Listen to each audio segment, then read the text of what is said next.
Alternative party of बड'लेण्डनि मिरु आफादनि मावफुंमेल जयनिं जादों गुबुन गुबुन हारिनि गोबां सोद्रोमाफोरा फैगौ बीटीसी बिसायख'थियाव गोख्रोङै बाहागो लानायनि थांखिजों डक्टर अनजालि दैमारि दैदेननाय अल्टरनेटिव पार्टी ऑफ बड'लेण्ड दोलोआ बीटीसीनि दाब दाब जायगाफोराव मेल खालामनाय बायदिनो दिनै क'क्राझारनि बालागावआव थानाय एपीबीनि मिरु मावखुलियाव मिरु आफादनि मोनसे मावफुंमेल खुंनाय जायो। बे मेलाव फैगौ बिसायख'थियाव बाहागो लानायनि सायाव दोलोनि दैदेनगिरि आरो मावथिफोरजों गुवारै सावरायलायो।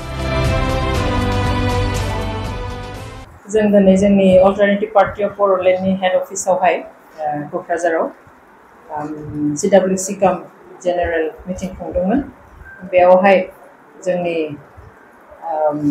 एपीबीनि सेन्ट्रेल कमिटिनि वुमेन विं, यूथ विं आरो ओबीसी विंखौ जों दिनै दानानै लानो हाबाय। मोजां डेडिकेटेड रिप्रेजेन्टेसन दङ अल ओभार बीटीसीनि मोनफ्रोमबो डिस्ट्रिक्टनि। जों गोजोननाय मोनदों, आसा खालामदों दा जोङो एपीबीखौ वुमेन विं आरो यूथ विंनि गेजेरजों मोजाङै खारथाय होलांनो हासिगोन। नैबे जथाय सरकारा जिहेतु 5 बोसोराव सोलिगासिनो दं, दायो नोंथाङा मा बुंनो सानो जे नैबे प्रम'टआव दैदेननाय टिचार्सफोरा माबायदि मावफुंनो हागोन एबा बेसेबां? दा जों गोबां खामानि थालांनाय बायदि नुदों आरो जि जाबादि सोलिदों बेयावहाय जोङो जोंनि यां जेनेरेसनफोरनि इयुनखौ जोङो मोजां नुहुराखै, खैफोद जों नुहुरदों। हयथ' बहाबा माबा जाहोन दङ जायनि थाखाय जाबादि 6 शेड्यूलनि गोहोफोरखौ बाहायनांगौमोन बेबायदि बाहायजोबनो हायाखै। बेनिखायनो जों मोनसे दायित्व एबा रेसपन्सिबिलिटि लानो थाखायसो जों एपीबीखौ जोनोम होदों। सोरखौबा सोंखारिनानै, सोरखौबा गाज्रि मोननानै बा सुथुर साननानै नङा।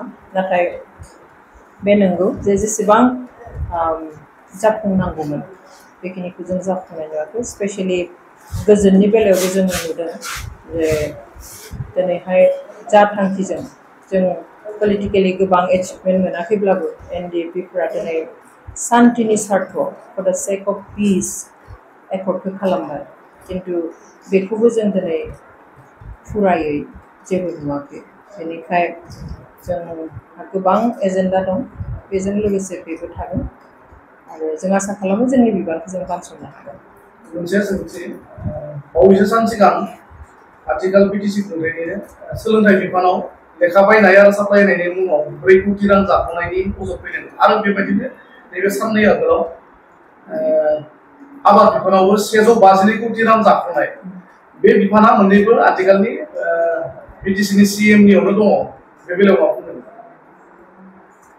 बेयो माबादि जादों माने आनएक्सेप्टेबल आरो जिथु जादों। दा इनकुवेरि होनानै बिनि माबाफोरखौहाय मा नुयो आसलथे आनफर्चुनेट, स्पेशेलि सोलोंथाइ बिफानाव बेफोरबादि जानायखौ रावबो हास्थाया।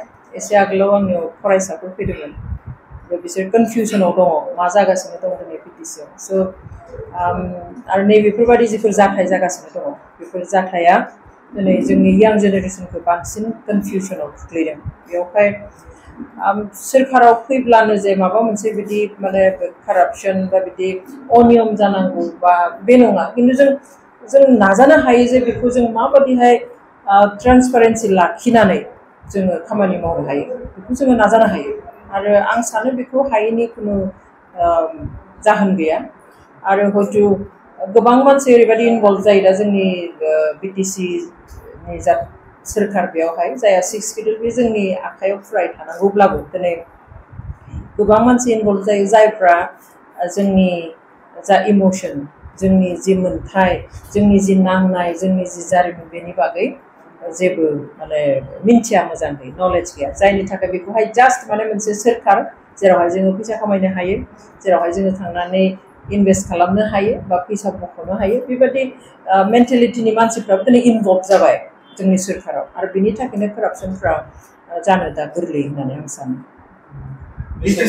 बीटीसी गोरोबथानि उनाव बीपीएफआ 2 बोसोर इन्टारिमजों लोगोसे गासै 15 बोसोर गासै 17 बोसोर खुंथायाव थाबाय। आथिखालाव इउपिपिएलआ 5 बोसोर खुंनाय जाबाय।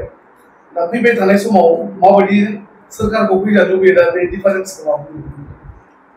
ना माबायदि सोरखारा फैजानो लुबैयोबाथ' डेफिनेटलि जोंनि सोरखारखौनो जोङो फैजानो लुबैगोन जोंनि पार्टिखौनो जोङो सोरखाराव फैजानो लुबैखागोन आरो मानसिफ्राबो दा अपसन नागिरनानै दंबाय थायोमोन गोबाव जाब्ला आंगायो मावनायाबो गोदोनि मावनाय दानि मावनाय समखौ नायोब्ला जों सोलायनानै आदब खायदाफोरखौ लानांगौ जायो स' मानसिफ्रा अपसन नागिरनानै दङमोन अल्टारनेटिभ नागिरनानै दङमोन एबा बिकल्प नागिरनानै दङमोन बेवहाय जों सानो जोंनि जा जोंनि नामजोंनो होनाय जि अपसन एबा अल्टारनेटिभ बेखौहाय बयबो नाजावनानै जा बिकल्प नागिरदों बेनि गेजेरजोंनो बेखौनो लाबोगोन होननानै गोबाव लाबोगोन होननानै आं सानो खारन दासिमबो मोजांखौ हास्थायग्रा फैसानि सायाव सानग्रा हाजार हाजार मानसि दङ जायफ्रा दिनै जोंजों फैदों फैगौ बिसायख'थियाव एपिपिनिफ्राय मोनबेसे सिटआव गेलेनो नागिरदों जोङो मोनबेसे सिटआव गेलेगोन बेखौ जोङो थांखि लायाखै खिन्थु दिनै जोङो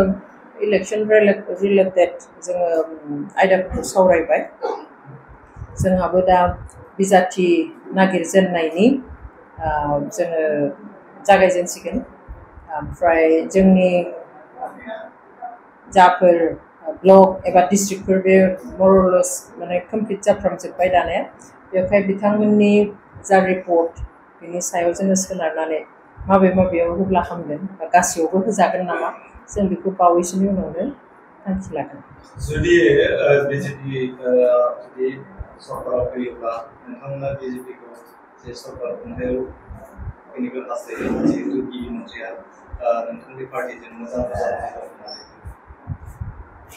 गिबि मन्थ्रिजों जा जि बुजाबुजि दङ होनदों बे पलिटिकेल बुजाबुजि नङा जोंनि रायजोनि चिफ मिनिस्टार हिसाबै जायब्लाबो बिथांखौ कन्टेक्ट खालामनो हायो बेबादिहाय आरो जोंहाथ' गोबां जोहोलावफ्रा जेलाव दङ स्पेसियेलि बिथांमोननि बे इसुफोरखौ लानानैसो जोङो सावरायबाय थायो दा जेरैहाय नियानि केसफोरखौ जेब्ला उइथड्र खालामनानै स्टेटआव हरजोब्बाय होमब्ला फार्स्ट अर्डार कपिखौ बे आंनो हरदों जिहेतु जों बिथांजों रायज्लायबाय थानाय स' बेबायदिहाय एज ए चिफ मिनिस्टार आंहा सोमोन्दो दं आरो नोंथाङा सोंनाय बादि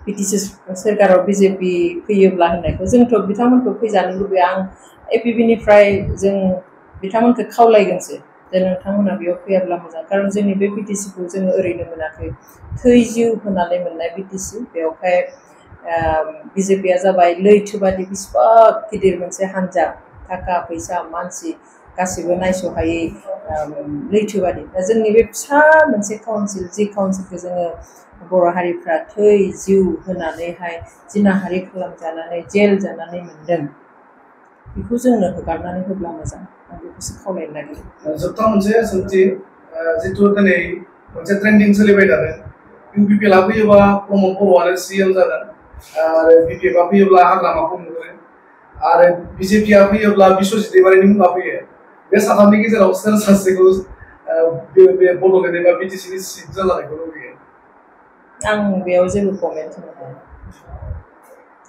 जितु साथामबो आन्दलनजों बर' आन्दलनजोंबो सोमोन्दो गोनां साथाम दैदेनगिरि गावबा गाव पार्टिनि दा सोलायनायथ' जाखाया बेयाव डेफिनेटलि हाग्रामा महिलारनि जायगायाव आरो बिपिएफआ सोरखौबा चिफ होगोन नामा जुदि बिथांमोना देरहायो बा प्रमदखौ नागारनानै सोरनोबा चिफ होगोन नामा खारन बिथाङा चिफखौनो जानानै दंखायो दा स' बेयाव सोरबा मोजां मोनगोन होननायनि खोथायानो गैया बेवहाय आंहा बेयाव गावबा गावनि पार्टिनि खोथा जोंनि लुबैनाय लुबैयैजोंथ' जाया गावबा गाव पार्टिया सोरखौ होयो बेनो जागोन गावबा गाव पार्टिनि